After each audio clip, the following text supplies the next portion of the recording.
right, hello everyone.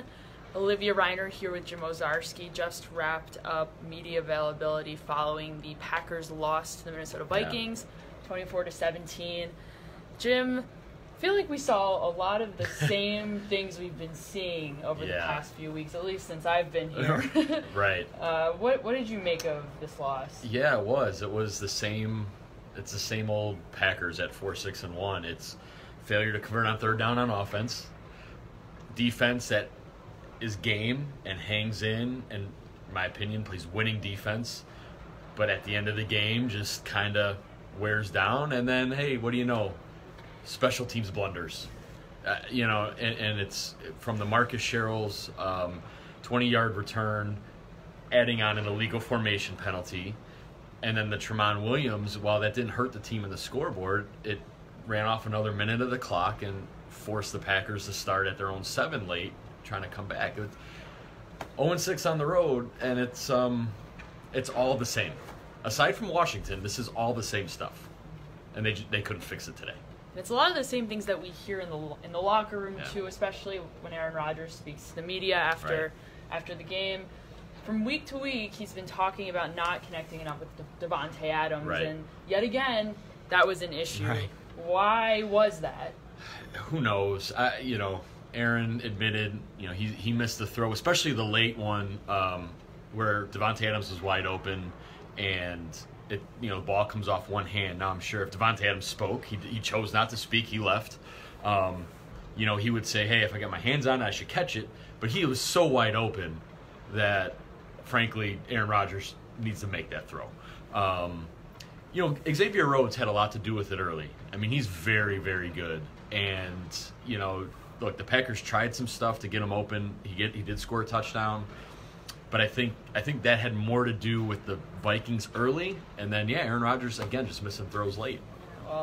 In the game, Davante Adams did surpass 1,000 receiving yards. It's a big deal for him. It's a big deal. I'm sure it tastes a lot less sweet having a loss than having a win. But yes, definitely. Yeah, it's someone asked earlier, why isn't Randall Cobb playing? He's injured a hamstring. He hasn't played in 3 weeks. Who knows about next week, especially as it gets much colder in Green Bay. Muhammad, hey, season's probably not over, but you never know. They know they have to win out. They have to finish the year 9-6-1. The problem, Olivia, is they have a loss to Washington, they have a loss to Seattle, and now they have a tiebreaker loss to Minnesota. All 3 of them ahead of the Packers in the playoff race, which means all 3 of them need to finish 9-7. That's a lot. I mean, I don't think this team can win 5 games in a row.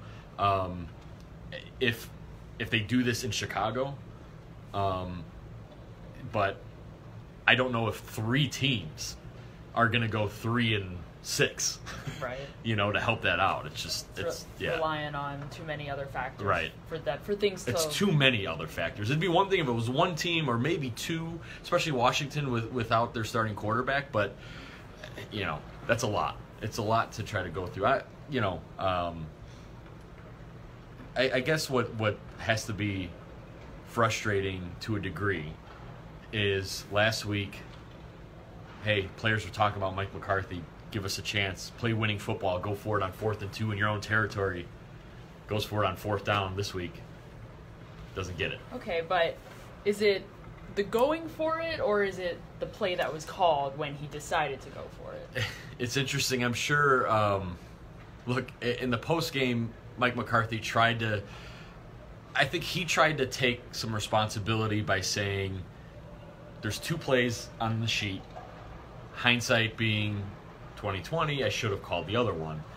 Look, you call a play, it's 4th and 1, and maybe a little less.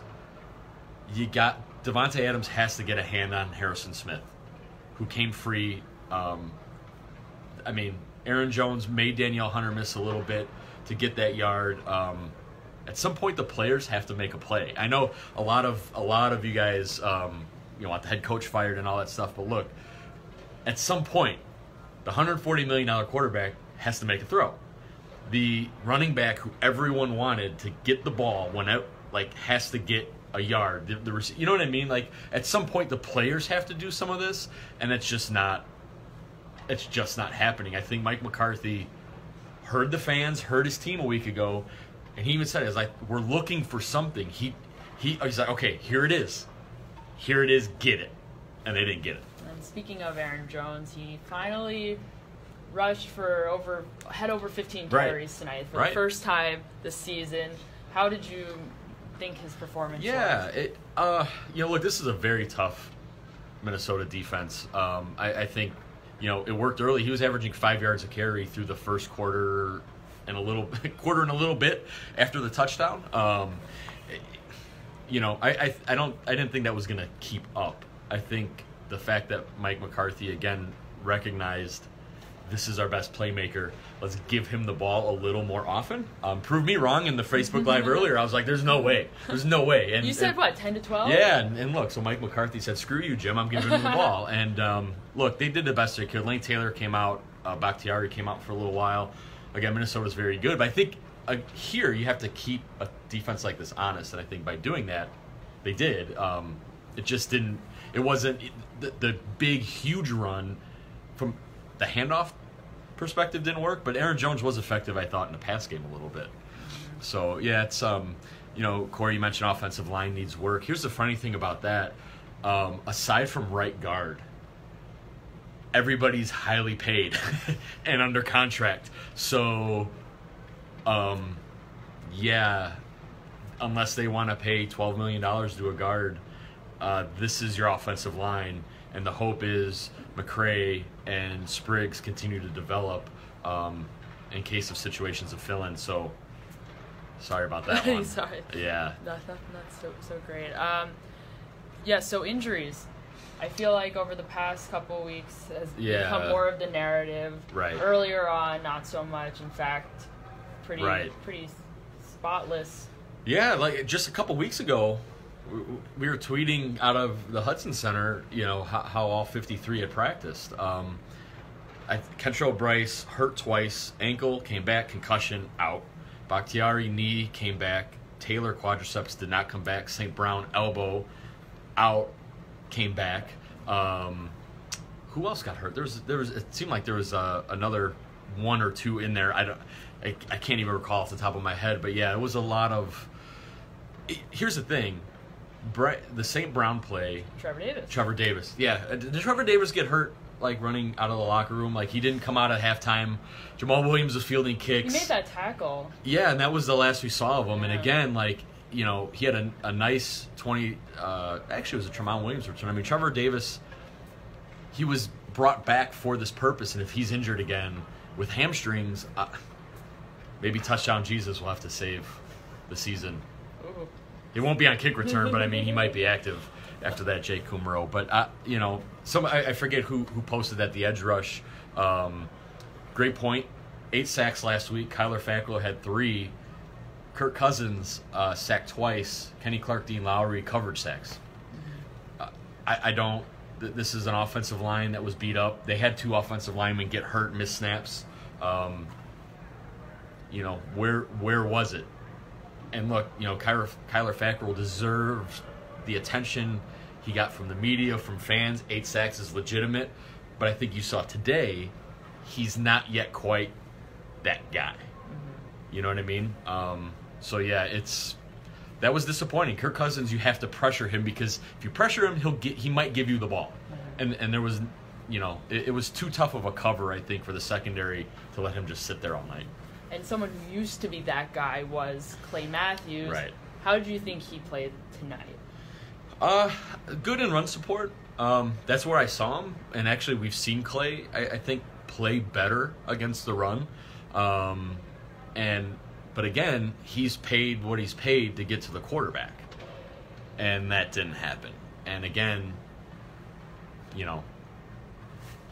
this seems 4-6. And they've lost now, I think, 4 of the 6 are 1-possession games. That matters. Now, fans could argue, hey, they sacked the quarterback 8 times last week, had a turnover last week, and they still lost. And you're right. I mean, the offense, I think, is still the bigger issue here. But the defense is just not. both sides are looking for like the play, and it's just not happening. Yeah, and earlier, if you guys were here for our pregame show, Jim, you said your prediction. You had guessed that the Packers would score, I believe, 20 or 21 points, and they did not even crack 20. No, yeah, I mean, I thought it would be one possession. Yeah, go back and watch at the Facebook page. I think I said what I expect. Third down problems, red zone breakdown, and special teams gaffes, and all of it happened. And it's kind of like, on one hand, I'd like to say, hey, I'm right, but it's been too consistently the same stuff that it's like, honestly, for as good as we like to say we are at our job at covering the team every day, they're supposed to get out of those patterns, and it's 11 weeks in, and it's the same stuff. Mm-hmm. Yeah. So Corey wants to know about the play clock running down, and look, that's I think a function of at least the last 2 weeks, the noise. And look, Aaron Rodgers has the ability to change things and wait to the last minute to get his guys in the right position. So that's just how it is. I don't know what to say about that other than, if you don't want the quarterback to have that freedom, maybe they get it off with 10 seconds. So, I mean, that's the issue, I guess, with that. Yeah. Mohammed said that the first half was a lot of fun to watch. Yeah. It was definitely, there was a lot more momentum in the first half. Yeah, right. It was the first 17 plays, which is probably the script, as they call it. Over 100 yards, 2 touchdowns. Mike Zimmer admitted, hey, we threw something different at him. The Packers said the same thing. Basically, they went to a cover 2 and really kind of also to help take Davante Adams out. So you could also argue the Packers didn't really adjust to that. Maybe they did, but also you have to give credit to the Vikings. It's a really talented group. So if they're going to play something and play it well, especially at home, but again, it goes back to this offense and Aaron Rodgers, frankly, just not making the right throw, the right play at the right time, With Jim Harbaugh, I think it's still too early to talk about head coaches. I'm sorry. I know all of you love that. There's still 5 games to play. I think it's fair to wonder about a change. But look, if they win out and finish 9-6-1, very few coaches get fired in that scenario. So we'll just have to see. It is a little too soon. Matthew doesn't agree, though. No, of course not. Yeah, right. It's someone asked again. Thanks for the comments. There's just a lot rolling through. If Rodgers is part of the problem, I think we addressed that a little bit, Olivia. He is. He's not playing well for whatever it is. I mean, he's admitting to it, which I guess is good. But on the other hand, like everything else, it's just not. It hasn't changed, right? So, and again, Tyson, you mentioned the first half, second half. I think that's the same stuff. I think their scripts, their opening plays are good. It's working well. It's okay. Then it becomes the chess match game. Usually with Aaron Rodgers, Davante Adams, Aaron Jones, you say, "Hey, we like our odds." They're just not executing at all. Mm-hmm. Absolutely. Yeah. I noticed, so Jimmy Graham, we knew he was going to be wearing some sort of attachment on his thumb. Right. And we saw him for a few plays, not early in the beginning of the game, but we did ultimately see him, and I think he had 2 receptions late tonight. Yeah, what did you make of the way that he was used tonight? Yeah, I think actually, he didn't appear to be too limited when he blocked. He used his shoulder and forearm as opposed to that hand. He did block. They didn't just keep him out there. It's like, okay, as a pass receiving ish, tight end only. They used Mercedes Lewis more, Lance Kendricks more. Second half, when they switched to that cover 2, as we were kind of talking about earlier, that's when the 2 big plays down the middle happened to set up that last field goal, give him a chance. Mm-hmm. Rodgers tried it earlier. It kind of went off his hands, and I don't know. It was a high ball. Receivers will always say, if it hits me in the hand, I should catch it. But again, I don't know if he would have caught it with 10 fully functioning fingers. But that was really his only opportunity in the first half. Mm-hmm. So again, I think it's just those players, it's just not clicking. Like Rodgers went to him on that third down, or maybe it was a first down on the sideline, but it was a miscommunication. And even though Graham was interfered with, that flag was picked up because the ball went 15 yards out of bounds. Right. Yeah. Right. Greg had suggested that he'd like to see them the Packers run the ball more on third down. Yeah, Greg, I will believe it's because you read our piece at PackersNews.com about running the ball on third down. They just haven't done it. I think coming into tonight, 94% of the time they threw it. Yeah. So that's why actually the fourth down call I thought was right, because Aaron Jones, including tonight, 4 for 4 on third downs and 1. Right. And so they have been effective. It's just so Tom Silverstein, our colleague, he sort of disagrees. He says you should put the ball in Aaron Rodgers' hands. I guess my counterpoint there, and I'm going to agree with Greg, is Aaron isn't doing the right things all the time. So I think you need to take some of that pressure off of him a little bit. Mm-hmm. Yeah. Locker room problems with this team. I'm sorry your names got cut off. Yeah. Sorry we just lost some light. Yeah. but they're trying to kick us out. The benefits of live Facebooking, right? Yes. Fully Yeah. transparent. Yes. So, yeah. Yeah, locker room. I don't think there's any locker room issues. I think there's guys who are just frustrated. That's what happens when you're a losing team. I hate to say it. Rodgers may not like some play calls. Like a week ago, the guys didn't like the fact that the coach didn't go for it. This week, they said, "Hey, we love that the coach went for it." I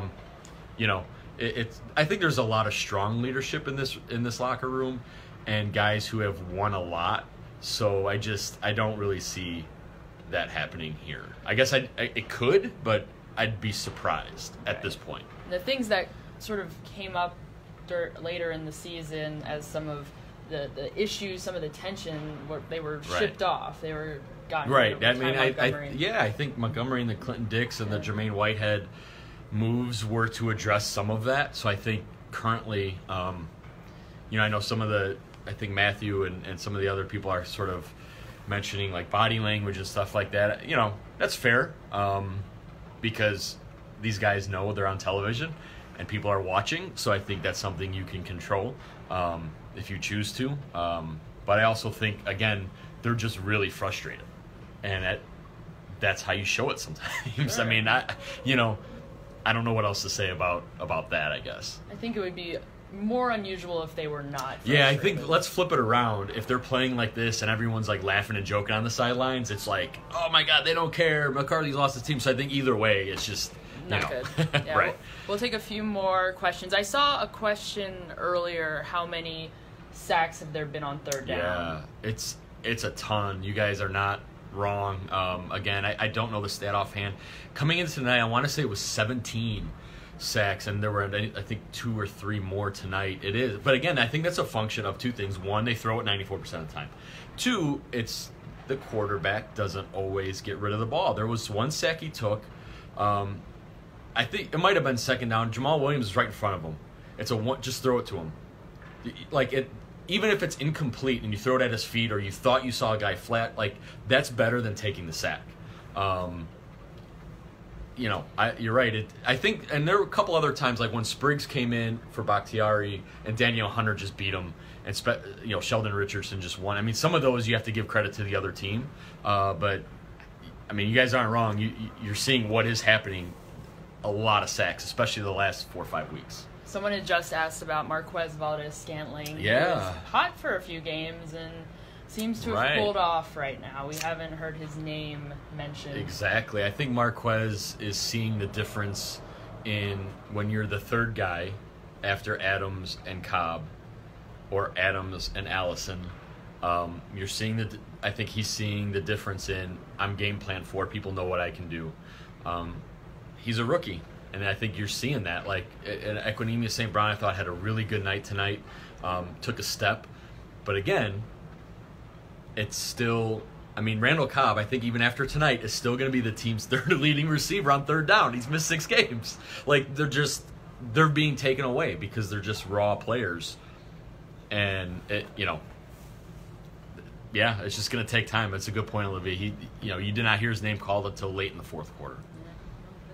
It's going to be an interesting week, Right. an interesting locker room. Right, Bob, exactly. That's from the slot receiver position. Exactly. That's why they've tried to move Adams in there because, look, Randall Cobb, I know people were kind of down on him in his production earlier in the year, but teams still had to respect him in that role. And you know, the rookies at this point haven't really stepped in to fill it. Mm-hmm. Yeah. Yeah. All right. I think that's going to do it for us. We tried to get to as many of your questions as we possibly can, but unfortunately can't get to all of them. But, of course, tweet us. Right. We're always Facebook happy comment, to, all happy that good to stuff. chat. Snapchat. Instagram. We're on Instagram. Yeah. Packers News Insta. Follow us on Instagram. Yes. No, but thank you guys so much for tuning in, especially if you're also here for the pregame. We appreciate it. Tomorrow, we will be back in Green Bay. We're going to be covering all of the goodness that will come out of today's game tomorrow. So we'll be there. So please keep always tuning in to Packers News. We love that you guys interact with us. And we will see you guys soon. Have a good night. See you then. Bye.